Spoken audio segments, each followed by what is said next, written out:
तो clear sir, clear. WhatsApp पे जो आपने कम्युनिटी बनाया है, Rahul financial hub, right? Hmm. Rahul yes sir. Financial hub में आपके जो स्पिरिचुअल वाला कम्युनिटी है, वहां पे आप एडमिन है ना? आप ही क्रिएटर हैं, आप ही क्रिएटर है ना? उस कम्युनिटी में आप एक हाँ जी, हाँ ऑडियो जी। बनाएंगे। उस कम्युनिटी में आप एक ऑडियो बनाएंगे ओके। और बोलेंगे कि हेलो ओके। फ्रेंड्स, ये जो कम्युनिटी है ये specially for the spiritual purpose के लिए है। बट जो मेरा प्रोफेशन हम्म। है, ठीक है, स्पिरिचुअल चीजें के लिए वो है, लेकिन जो 24 घंटा मैं करता हूँ, जो मेरा प्रोफेशन है, जो मेरा धंधा है, ठीक है, तो मैं एक फाइनेंशियल प्लानर हूँ और मैं लोगों की फाइनेंशियल प्लानिंग करता हूँ और उसकी सर्विसेज प्रोवाइड करता हूँ। तो फाइनेंशियल प्लानिंग का डेली कंटेंट मैं शेयर करता हूँ, डेली वीडियो शेयर करता हूँ, तो उसके लिए मेरा एक सेपरेट ग्रुप है, कम्युनिटी है। अगर आपको अच्छा लगे तो आप मेरे हम्म। कम्युनिटी को ज्वाइन कर सकते हैं, उसका लिंक यहाँ पे दिया गया है। देखा? आपने ठीक एक है। ऑडियो अपने ग्रुप में डाल दिया और लिंक भी डाल दिया। अब जो भी पर्सन ऑडियो सुनेगा या जो एक्टिव है, ठीक है। वो आपके लिंक के थ्रू आशीष फाइनेंशियल हब में आ जाएगा। आ जाएगा सर? हम्म। यस ठीक है। सर। हाँ। तो अभी मेरे को जो मेरा पर्पज है कि भाई हमारे आशीष फाइनेंशियल हब में मेंबर्स आना चाहिए, फेसबुक के थ्रू, लिंक्डइन के थ्रू, चाहे कहीं से भी। और कैसा मेंबर्स आना चाहिए? टारगेटेड ऑडियंस आना चाहिए। टारगेटेड ऑडियंस, समझ रहे हैं?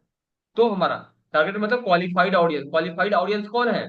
जो पैसे कमा रहे हैं, ठीक है, जिनके पास गैप है, इंश्योरेंस गैप है, चाइल्ड एजुकेशन गैप है, इन्वेस्टमेंट गैप है, कुछ भी, वो हमारे टारगेटेड ऑडियंस है, वो हमारे ग्रुप में आना चाहिए सर। 1, 2, 5, 10 डेली ये एक्टिविटीज होना चाहिए, समझे? अगर ये एक्टिविटीज नहीं हो रही है तो यस सर। समझिए कि कुछ ना कुछ गड़बड़ है। तो फेसबुक पे मान लीजिए आपने 10 लोगों को मैसेज किया, 10 लोगों से बात किया, 15 लोगों से बात किया, वहां में से अगर रेशियो निकालेंगे तो 2, 3 लोग तो आपके कम्युनिटी को ज्वाइन कर ही लेंगे कि ठीक है भैया, फ्री में कम्युनिटी है, राहुल जी बोल रहे हैं तो ज्वाइन कर लेते हैं। कुछ बेचने की बात तो नहीं हो रही है ना? Hmm. Overall I am building my community for my future, for the entire life. उसी कम्युनिटी को आप सर्व करने वाले हैं, राइट? तो वो डेली एक्टिविटीज है यस सर। सर। अब आप क्या कहते हैं, अब आप मुझे सर टर्म इंश्योरेंस समझाइए। ठीक है, टर्म इंश्योरेंस के लिए मैं आप मेरे से बेसिक क्वेश्चन पूछ सकते हैं, जो कुछ भी करना चाहते हैं आप कर सकते हैं, ठीक है? ये एक रिहर्सल हो रहा है, जैसे होता है ना कि क्या कहते हैं, प्ले ग्राउंड में हम्म। जाने से पहले हम अपने घर पे इतना रिहर्सल कर लेते हैं हजारों बार कि प्ले ग्राउंड में मुझे हम्म। रिहर्सल नहीं करना पड़ता, राइट? तलवार युद्ध के मैदान में हम जा रहे हैं, तो युद्ध के मैदान में हम फर्स्ट टाइम अगर तलवार चलाएंगे तो हम हार जाएंगे, खत्म हो जाएंगे। तलवार हमको घर पे ही प्रैक्टिस करना है ताकि वहां पे जाके युद्ध करें, राइट? तो वही प्रैक्टिस ये सेशन है सर, ठीक है? तो आप चाहे तो स्क्रीन शेयर करके या जैसे भी मुझे तो। आप चाहते हैं तो कर सकते हैं। I am ready for you, okay? Okay sir. Sir, आपने कभी सर्कस देखा है सर? क्या चीज सर? सर्कस देखा सर्कस? है आपने कभी सर? जी जी जी। Yes sir. तो सर्कस में आपने देखा होगा कुछ कलाबाज हवा में झूलते हैं और एक झूले से दूसरे झूले पे जाते हैं। और वो ये यस। सारा का सारा खेल वो जाल के ऊपर करते हैं। हम्म। सर, ऐसी ही एक सर्कस की मैं एक छोटी सी कहानी सुनाना चाहूंगा, आपके 2 मिनट लेंगे अगर आप सुनना चाहें तो। बिल्कुल सर, मैं आप ही के पास आया हूँ। 30 मिनट आपके लिए समर्पित है सर। ठीक है सर। ठीक है सर, तो 2 मिनट लूंगा मैं आपके, ताकि शुरुआत एक कहानी से की जाए। एक ऐसी सर्कस की कहानी है कि वहां पे वो फेमस थे ऐसी हवा में झूलने वाले करतब के लिए, क्योंकि वो सबसे ज्यादा हैरत अंगेज होते थे। और 2 कलाकार थे जो बहुत अच्छा जाल के ऊपर झूले के एक झूले से दूसरे झूले पे जंप करके अपने कलाबाजी दिखाते थे। वैसे और भी कई खेल होते थे उस सर्कस में, लेकिन सबसे ज्यादा लोगों को पसंद यही आता था कि जब जाल के ऊपर 2 लोग एक झूले से दूसरे झूले में जंप करेंगे। वो ट्रेपीज आर्टिस्ट कहा जाता है उन्हें। वो ट्रेपीज आर्टिस्ट का शो उन्हें सबसे अच्छा लगता था लोगों को। एक दिन अचानक क्या होता है, रात को सर्कस बंद होने के बाद रात को आग लग जाती है सर्कस में। और हम्म। काफी कुछ नुकसान सर्कस के मालिक का हो जाता है। लेकिन अगले दिन शो था और कहते हैं शो मस्ट गो ऑन, तो वो ट्रिपीज आर्टिस्ट के पास जाता है कि हमारा वैसे काफी कुछ नुकसान हो गया, लेकिन बाकी सब शो के साथ हम फिर भी एक तरह का समझौता कर ले कि आपकी शो के साथ समझौता नहीं कर पाएंगे, तो आपको शो जरूर करना पड़ेगा। आर्टिस्ट भी जिंदगी भर से सर्कस में ही काम कर रहे थे, तो वो भी मान जाते हैं ठीक है हम जरूर करेंगे, आप सही कह रहे हो, शो मस्ट गो ऑन। तो मालिक ने कहा बस एक छोटी सी प्रॉब्लम है। उनका क्या? देखिए आप हाँ, एक 10 साल सेकंड से सर। करीब ये शो हाँ, कर रहे हैं। मालिक ने सर। हाँ, मालिक ने कहा कि आपका शो सबसे ज्यादा पसंद आता है, तो बाकी शो के साथ हम समझौता कर ले, लेकिन ट्रिपीज आर्टिस्ट का शो कल जरूर करना पड़ेगा। तो हम्म। आर्टिस्ट ने भी कहा कि हाँ हम तो हमेशा से ही ये शो कर रहे हैं, सही कह रहे हो, शो मस्ट गो ऑन। तो मालिक ने कहा बस एक छोटी सी प्रॉब्लम है कि आप इतने उम्दा आर्टिस्ट हो, आप कभी जाल पे गिरते नहीं हो। तो कल के लिए ऐसा मान लो कि जाल लगा हुआ है क्योंकि जाल जल गया है।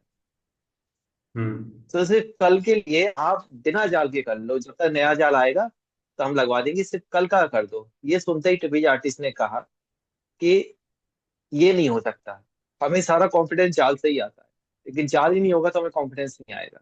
अब मैं सर एक छोटा सा सवाल पूछना चाहूंगा कि आर्टिस्ट ने जो मना कर दिया, क्या वो सही किया या गलत किया?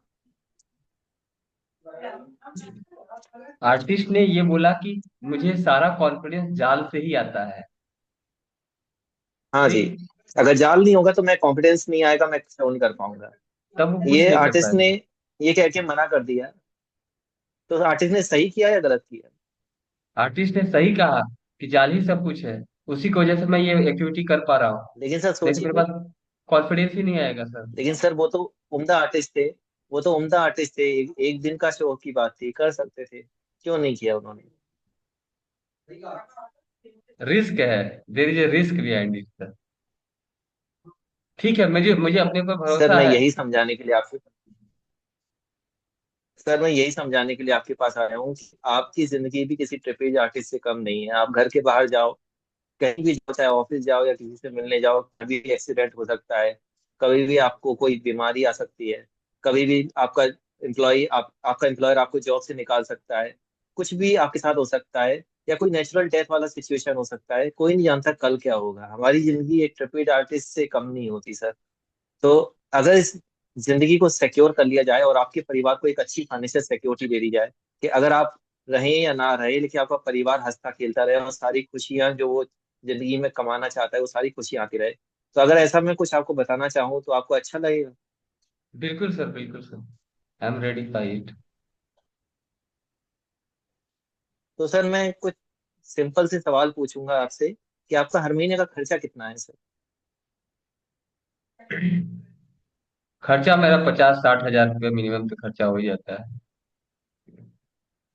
अगर 50,000 महीने का खर्चा है तो हम मान के चलें आप साल में 6 लाख रुपए सिर्फ घर के खर्चे में खर्च करते हैं सर। सही बात, सही बात।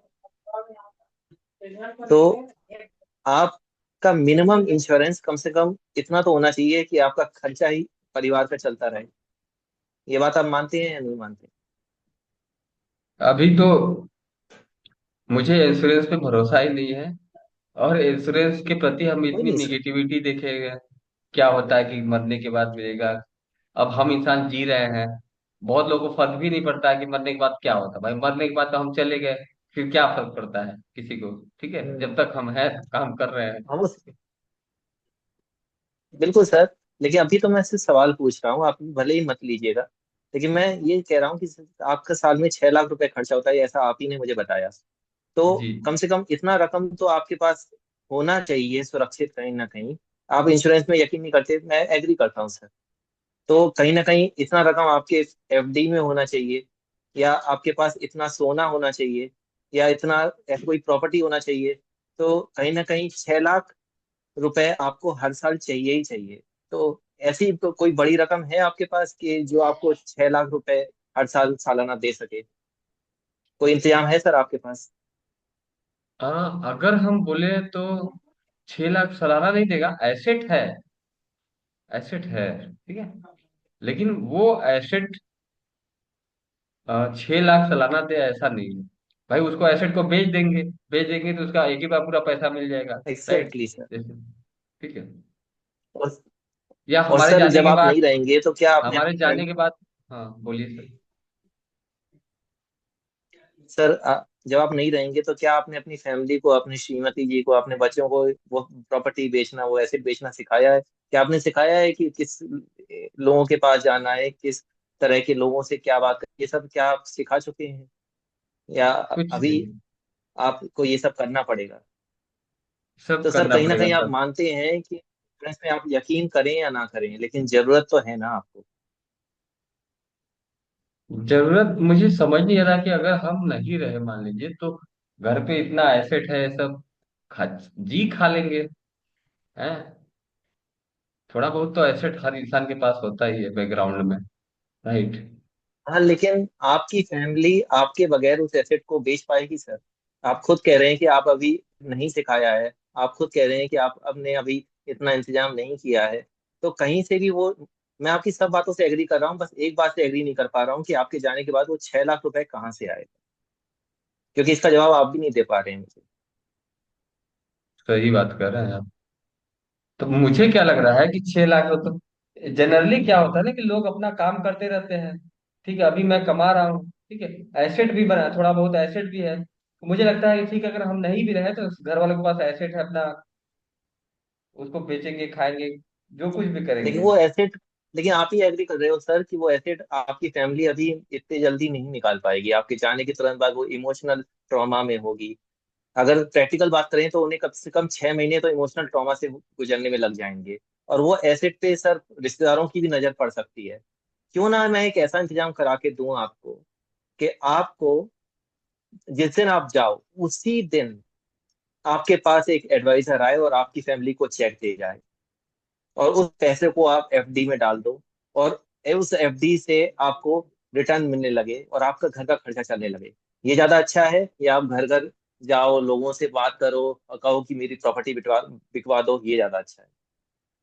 कौन सा सिचुएशन ज्यादा ज्यादा अच्छी है? अच्छा तो कि आपका आपके हाथ सोल्यूशन ही में दिख पहले रहा है दिन कि से ही भाई, चेक है? ज्यादा अच्छा आपका सोल्यूशन ही दिख रहा है कि भाई मेरे जाने के बाद इंस्टेंट अगर पैसा मिल जाता है, अपना लोग सरवाइव करने लगते हैं घर वाले। वैसे परेशानी होगी कि भैया प्रॉपर्टी बेचो, ये करो वो करो, ठीक है, पैनिक सिचुएशंस हो जाएंगे। फिर भी प्रॉपर्टी बेचने के बाद क्या करेंगे, सरवाइव करेंगे कि कोई ठग देगा उन लोगों को, कोई स्कैम कर देगा। आई डोंट नो, हमारे जाने के बाद कौन किसके साथ करेगा। Yes sir. तो तो अगर 6 लाख रुपए का हम एक्चुअली, इंश्योरेंस करवाते हैं, तो अगर हम 6 लाख रुपए का इंश्योरेंस करवाते हैं तो आप मिनिमम 1 करोड़ का इंश्योरेंस आज करना पड़ेगा, जिसका एक मिनिमम, अगर आप तैयार होते हैं तो मिनिमम प्रीमियम आएगा, और ये सिर्फ आपके खर्चे को ही रिप्लेस कर पाएगा। लेकिन अगर आप इससे बेहतर जिंदगी चाहते हैं तो हम इससे ऊपर भी जा सकते हैं। क्या आप कम से कम खर्चे को सिक्योर करना चाहेंगे, या इससे ऊपर जाने को तैयार होंगे? कौन सा रास्ता आपके लिए सही रहेगा सर? हमें लगता है कि भैया अभी हम हैं तो घर तो चला ही रहे हैं, right? लेकिन अगर देखेंगे तो खर्चा, सिर्फ खर्चा बट खर्चा सर से तो कुछ होगा हम, नहीं, ठीक? क्या हम्म, सिर्फ वो जीने के लिए तो है नहीं, मान लीजिए 6 लाख में हमारा खर्चा कितना चल होना रहा है, घर चाहिए? चल रहा है। हम्म। और जैसा कि मैं समझ पा रहा हूँ, कमा खा रहा हूँ, तो तो मुझे लगता आप, है कि महंगाई भी होता है ना, कि 6 लाख रुपया में हम अभी यस सर। चला रहे हैं, फ्यूचर में भी उतना चलेगा, I don't know yes sir. कैसे चलेगा। राइट। तो कितना लगता है आपको, साल में कितना आपको सालाना इनकम मिलना चाहिए? अगर 6 लाख आपको कम लग रहा है तो कितना होना चाहिए सर? देखिए जनरली हम तो आज तक कभी इतना सोचे ही नहीं है, ठीक है। आप मुझे बहुत डीप में ले जा रहे हैं। मैंने इतना नहीं सोचा, हम सोचे ठीक है, फैमिली है, कमा खा रहे हैं, ठीक है।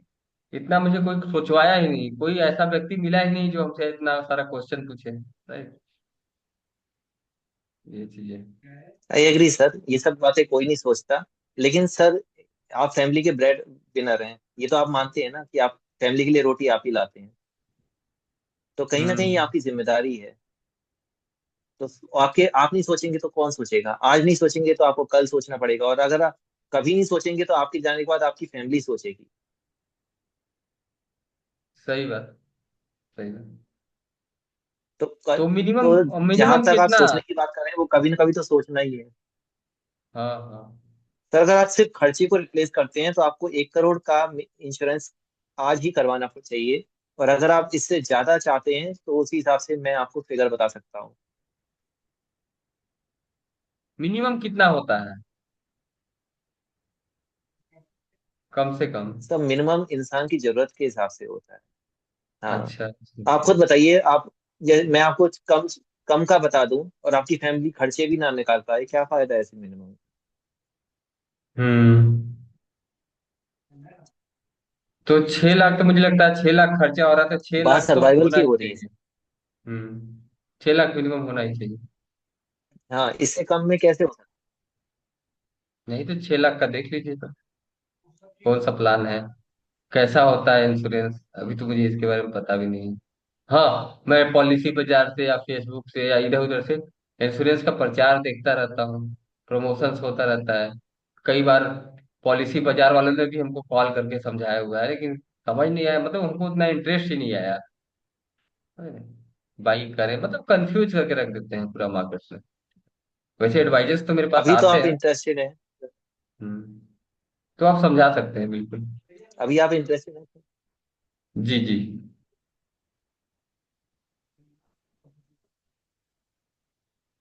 सॉरी सर, इससे ज्यादा रिहर्स में कर नहीं पाया। अब यहीं तक रखते हैं। अच्छा अच्छा, ग्रेट ग्रेट। तो जैसे कि नॉर्मल हमारे क्वेश्चंस हैं, अभी तो हम लोग ऊपर ऊपर है। जैसे ये डेथ बेनिफिट, हम्म। बहुत सारी कंपनियां हैं इंडिया में, ठीक है, LIC है, हम्म। आप टाटा से बिलोंग करते हैं, ठीक है, बहुत सारी कंपनियां हैं। मैं कैसे किस पे ट्रस्ट करूं, अभी मार्केट में सारी कंपनियां फ्रॉड भी करती हैं, भाग भी जाती हैं। सहारा का भी नाम आपने सुना हम्म। होगा। ऐसे बहुत सारे FD RD मेरे गांव में तो बहुत यस सारे सर। लोग कराते हैं, एजेंट आते हैं, कराते हैं, 2 4 5 साल कंपनियां चलती हैं, किसी को पैसा देती हैं, फिर देती भी नहीं, भाग भी जाती हैं। हमको तो समझ ही नहीं रहा है कि भाई कौन सी कंपनी पर भरोसा किया जाए। अब हमारे जाने के बाद सब फ्रॉड कर देंगे, पता नहीं उन लोगों को पैसा मिला या नहीं मिला। ये भी तो कंसर्न सर है सर। टाटा का क्लेम डेथ क्लेम रेशियो 99% आता आया है। और इसकी मैं आपको क्या कहते हैं वैलिड रिपोर्ट दिखा सकता हूँ। तो डेथ क्लेम का इश्यू नहीं होगा सर। ना ही कोई फ्रॉड का इश्यू होगा। सर वो तो सारे, जितने मैंने मार्केट में एडवाइजर देखता हूँ, वो तो सब ऐसे ही बोलते हैं सर, ठीक है, उनको पैसा लेना होता है, पैसा लेकर के चले नहीं जाते सर, हैं। मैं आपको हम्म, सर मैं थोड़ा यहाँ पे अटक रहा हूँ। अच्छा अच्छा। सर देखिए, इंडिया में जितनी भी इंश्योरेंस कंपनियां हैं, वो सारी इंश्योरेंस कंपनियों को IRDAI, गवर्नमेंट का एक रेगुलेटरी बॉडी है, जो सिर्फ ओनली इंश्योरेंस कंपनियों को देखती है, हम्म। निगरानी करती है। किस किस चीज के लिए देखती है? सर कोई भी कंपनी होती है, वो कंपनी जितने लोगों का बीमा की होती है, उसका 150% गवर्नमेंट यानी कि IRDA के पास पैसा जमा होता है। तो पहला बात तो ये जानिए कि सर कभी कंपनी हम्म। कोई फ्रॉड कर ही नहीं सकती। आज तक इंश्योरेंस में कोई भी कंपनी फ्रॉड नहीं की है, क्योंकि करना संभव ही नहीं है, ऐसे रेगुलेटरी है। IRDA प्रोटेक्शन देता है, गवर्नमेंट प्रोटेक्शन देता है, प्लस इंश्योरेंस का अपर लेवल का सिक्योरिटी होता है, जिसको बोला गया है री इंश्योरेंस मार्केट, जो कि इस इंश्योरेंस से और भी बड़ा मार्केट है। तो पहला चीज मैं बता दे रहा हूँ सर, टाटा का 99 point something percent claim ratio है, जो ये हमें बताता है कि भाई 100 लोगों ने इंश्योरेंस का क्लेम लेने गए, लेकिन उसमें से एक लोगों को नहीं मिला, 99 लोगों को मिल गया। अब वो एक लोगों को क्यों नहीं मिला, उसके वैरायटी ऑफ रीजन हो सकते हैं, बहुत सारे रीजन हो सकते हैं, उसमें हम नहीं जाएंगे। ओवरऑल ऊपरी ऊपरी बात करें, तो पहली टाटा जैसी company, that is Tata means trust, ठीक है। दूसरा, ठीक है, टाटा को भी मत भरोसा कीजिए। दूसरा, गवर्नमेंट पे भरोसा करिए, गवर्नमेंट का जो रेगुलेटरी बॉडी है IRDA, सारी कंपनियों के पास IRDA का पैसा जमा होता है क्लेम का, कंपनियां अपने पास नहीं रखती हैं, ठीक है। उसको सॉल्वेंसी रेशियो कहा जाता है, कि एक कंपनी के पास जितना टोटल सम एश्योर्ड, यानी टोटल जितने लोगों का बीमा किया गया है, उसका 150% पैसा IRDA के पास जमा होता है। तो टाटा एक ऐसी कंपनी है सर, सारी कंपनियां तो 150% जमा करती हैं, टाटा एक ऐसी कंपनी है जो 300% पैसा आईआरडीए के पास जमा करती है, जिसको सॉल्वेंसी रेशियो कहते हैं सर। ठीक है। तो आईआरडीए हो गया फर्स्ट रेगुलेटरी बॉडी, गवर्नमेंट, और ऊपर से हो गया री इंश्योरेंस मार्केट हो गया। सर इस संसार में केवल इंश्योरेंस कंपनी पर ही भरोसा किया जा सकता है, क्योंकि गारंटीड वर्ड का इस्तेमाल इस पूरे वर्ल्ड में इंश्योरेंस कंपनी ही कर सकती है। ठीक है। अगर इंश्योरेंस कुछ गलत कर देगी तो पूरा संसार ध्वस्त हो जाएगा, क्योंकि इसमें लोगों का पेंशन, लोगों की जिंदगी, लोगों की सिक्योरिटी सब कुछ जुड़ा हुआ है। इसमें मल्टी लेयर सिक्योरिटी होती है सर। तो मुझे लगता है कि आप इतना समझदार हैं कि मैंने आपको बताया कि हर कंपनी अपना सॉल्वेंसी रेशियो मेंटेन करती है, और इसकी ट्रैकिंग कौन करता है? आईआरडीए करता है, गवर्नमेंट करता है, कि भाई जितना बीमा हुआ उसका 150% आईआरडीए के पास जमा रहेगा। तो मुझे लगता है यहाँ से आपको समझ में आ गया कि जितनी भी कंपनियां हैं भारत में, नॉट ओनली टाटा, हाँ प्रीमियम में फर्क आ सकता है, प्लान में फर्क आ सकता है सर, लेकिन सारी कंपनियां कभी फ्रॉड नहीं कर सकती। हाँ कुछ लोगों का क्वेश्चन होता है, आपका तो वो क्वेश्चन नहीं है, कुछ लोगों का क्वेश्चन होता है कि भैया कंपनी लॉस में चली गई तो सर इंश्योरेंस कंपनी में क्या होता है कि अगर कंपनी लॉस में भी चली जाती है तो गवर्नमेंट ऑफ इंडिया क्या करती है, उसको मर्ज कर देती है। आईआरडीए का काम क्या है कि अगर कोई लॉस मेकिंग कंपनी है तो उसको बड़ी कंपनियों के साथ मर्ज कर देती है। कस्टमर के ऊपर कोई भी फर्क नहीं पड़ता है। तो रिसेंटली अगर मैं एग्जांपल दूं, तो एक्साइड लाइफ इंश्योरेंस एक कंपनी थी जो थोड़ा लॉस में चली गई, तो वो अपने आप को बेच रही थी, तो एचडीएफसी लाइफ ने उसको खरीद लिया। अब जिसने एक्साइड लाइफ का पॉलिसी लिया होगा, जो कस्टमर होंगे उनको कोई फर्क नहीं पड़ता है, उनको जो बेनिफिट मिल रहा है, जो मिल रहा है वो सब कुछ एज इट इज है, लेकिन अब वो एचडीएफसी लाइफ बन गया। तो इस तरीके से इस पूरे वर्ल्ड में सिर्फ इंश्योरेंस कंपनी ही है जिसके ऊपर आप भरोसा कर सकते हैं, जिसके ऊपर आप अपना फ्यूचर की प्लानिंग कर सकते हैं, जिसके ऊपर आप इंटायर लाइफ डिपेंड कर सकते हैं सर। ठीक है। तो मुझे लगता है कि आपका क्वेरी खत्म हो गया ट्रस्ट की इशू है, तो यहाँ पे ट्रस्ट का कोई इशू ही नहीं है सर। ठीक है।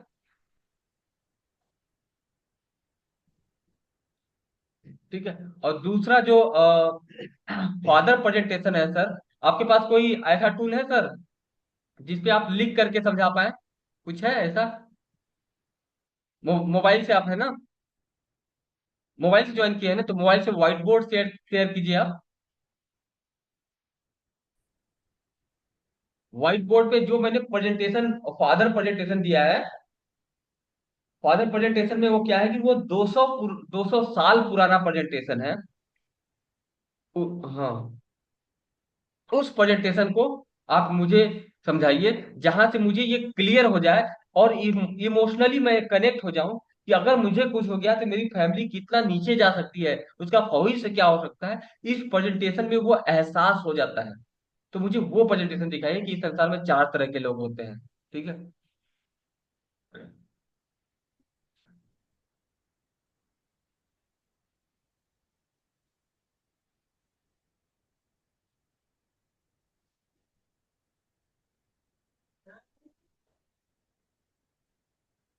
तो सॉरी सर, मैं रिकॉल नहीं कर पा रहा हूँ, मैं थोड़ा कंफ्यूज हो रहा हूँ कौन से वाला था। तो फादर प्रेजेंटेशन जो मैंने आपको पहला वीडियो दिया, 5-6 वीडियो दिया था आपको व्हाट्सएप पे,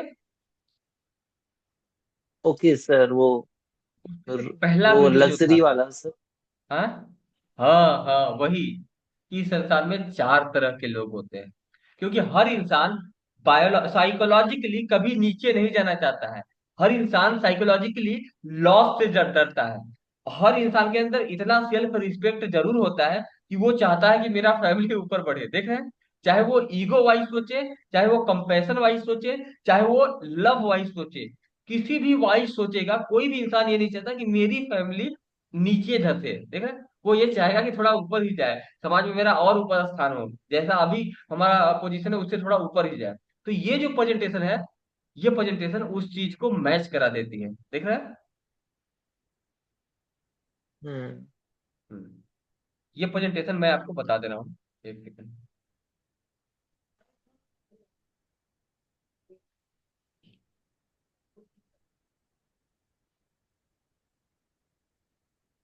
don't sell the product, sell the concept. ठीक है।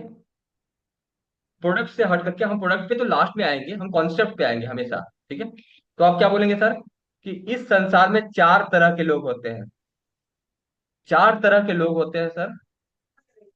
पहला, लग्जरी। लग्जरी। दूसरा, कंफर्टेबल। कंफर्टेबल।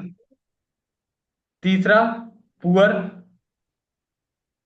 और चौथा, चैरिटी।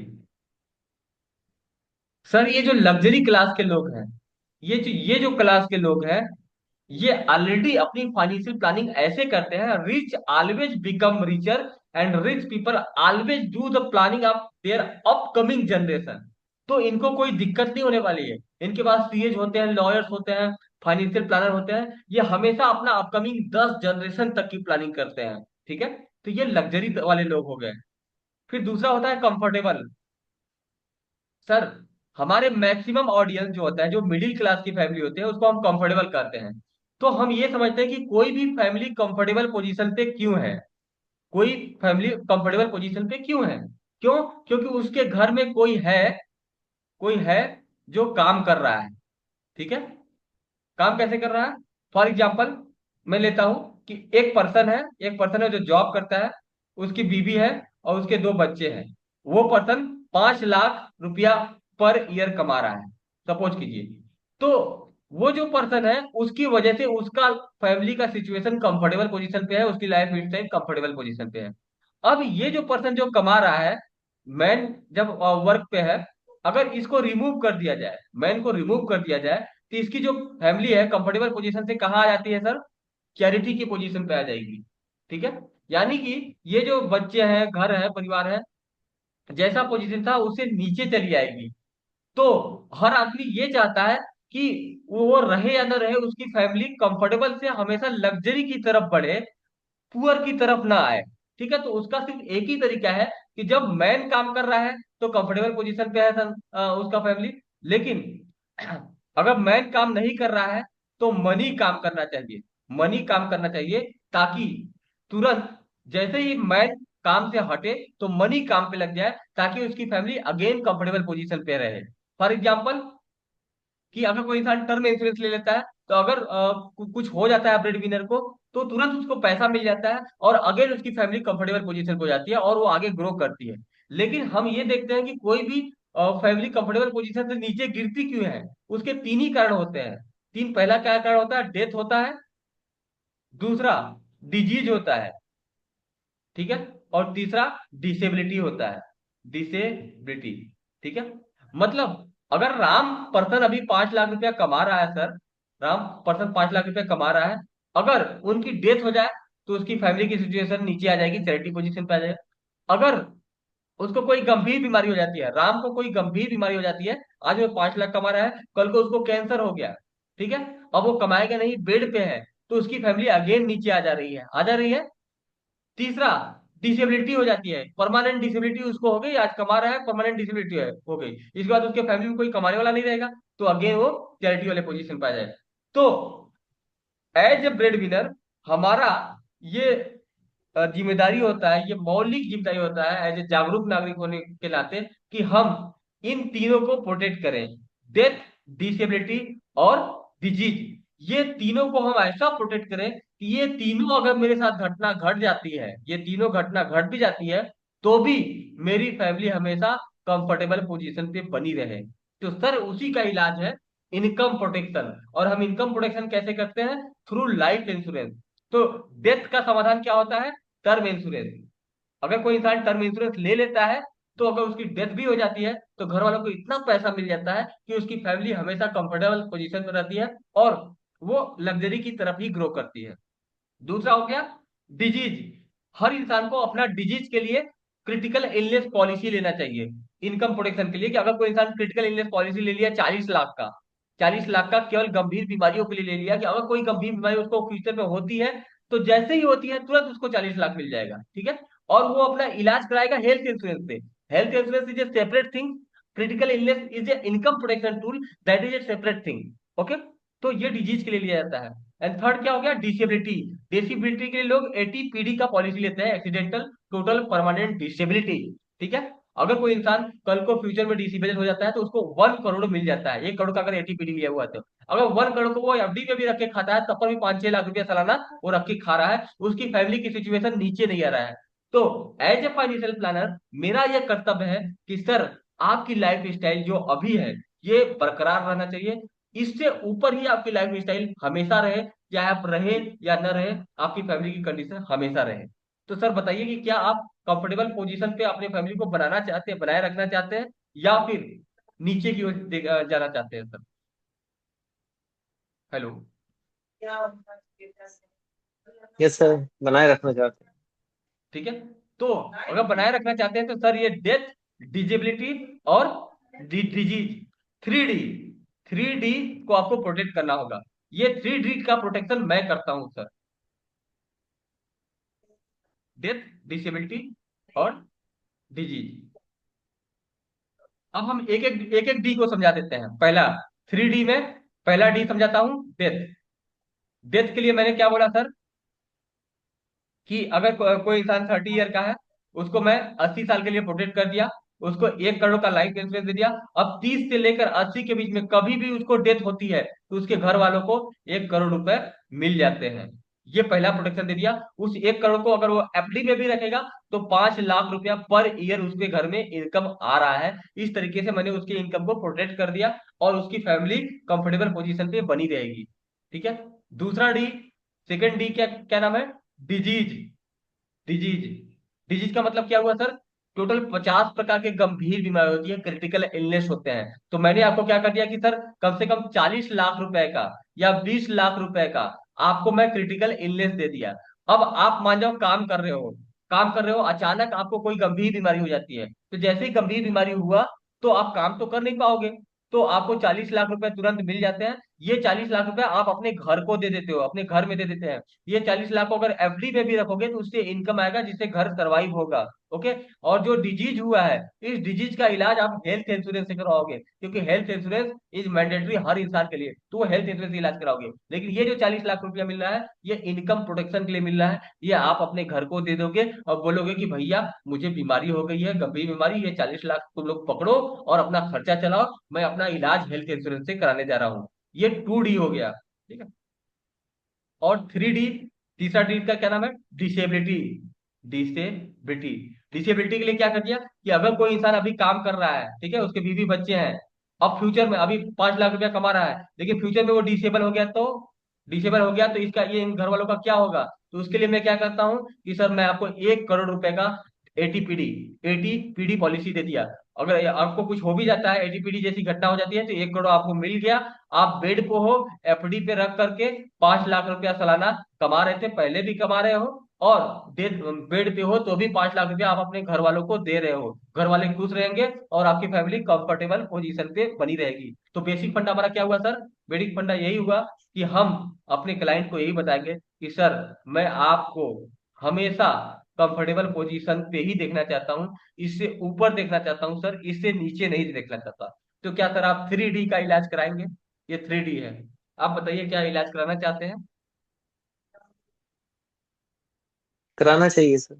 हाँ। ठीक है। तो यही यही 3D है। इस 3D में हम आपको प्रोटेक्शन देते हैं। इसके बाद बहुत सारी प्लानिंग होती है, ये बेसिक्स हो गया सर, ये फाउंडेशन हो गया। विदाउट ये 3D के प्रोटेक्शन से कोई भी इंसान पीसफुल नहीं हो सकता है। जैसे कि आपने अभी बताया था कि सर्कस में जो जाल होता है, ये जो जाल होता है, वो हम्म। जो आर्टिस्ट है, आर्टिस्ट यहाँ पे कूद रहा है, तो आर्टिस्ट का अपना एक कला है, लेकिन उसका कॉन्फिडेंस कहाँ से आ रहा है? इस जाल की वजह से आ रहा है, क्योंकि मैं गिरूंगा तो इस जाल से मैं उछलता हूँ, लेकिन अगर ये जाल हटा दिया जाए तो हम्म। वो नीचे गिर जाएगा, उसकी पॉसिबिलिटी खराब हो जाएगी। यस ठीक सर। है। तो पूरा कॉन्फिडेंस यहीं से आ रहा है, जाल की वजह से आ रहा है। तो आप उनको क्या बताएंगे सर? ये 3D का अगर आप इलाज करा लेते हैं तो आपको क्या मिलता है? पीस मिलता है, जाल। कॉन्फिडेंस मिलता है। ठीक है। उससे क्या होगा सर? उससे आप ज्यादा रिस्क ले पाते हो। आप उनको ये बताओ कि सर संसार में जितने लोग लाइफ इंश्योरेंस लेते हैं वो ज्यादा पीसफुल होते हैं, वो वो ज्यादा काम होते हैं और वो ज्यादा पैसा कमाते हैं। क्यों पैसा कमाते हैं सर?